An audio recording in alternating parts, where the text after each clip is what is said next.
অ' ন ছোৱালী, আমি যেতিয়া ক্লাছ 9ত আছিলোঁ তেতিয়া মানে আমি দুয়োটাই ইংলিছত কাদ আছিলোঁ। সেইকাৰণে মানে আমি ইংলিছত চোকা হ'বলৈ মুনীন্দ্ৰ ছাৰৰ ঘৰত টিউশ্যন লৈছিলোঁ। সেই মুনীন্দ্ৰ ছাৰৰ জীয়েকৰ নাম হৈছে ৰিকিমণি।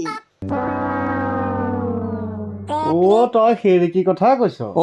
ছাৰৰ ছোৱালী পঢ়াত খুব চোকা আছিলে, কিন্তু ইয়াৰ প্ৰেমত পৰি বৰবাদ হৈ গ'ল। কি? এবাৰ কি হ'ল জানানে নাই? বৰষুণৰ বতৰ, ই আৰু মই ছাৰৰ ঘৰত টিউশ্যন কৰিবলৈ গ'লো। ছাৰৰ ঘৰৰ চোতালতে আকৌ টিউশ্যনৰ ঘৰটো। আহিল নহয় এনেকুৱা এটা ডবাল পিটা বৰষুণ। ইফালে আকৌ ছাৰ আকৌ ঘৰত নাইকিয়া। আমিও ঘৰলৈ আহিব নোৱাৰা হ'লো, বুজিছানে?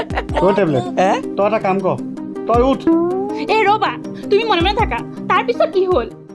তাৰ পিছত আৰু ৰিকিমণিয়ে ছাতি এটা লৈ আমালৈ চাহ লৈ আহিলে। তাৰ পিছত আৰু টিউশ্যনৰ ঘৰৰ ভিতৰত ই আৰু ৰিকিমণিয়ে যিটোহে কাণ্ড কৰিলে। কি কৰিলে?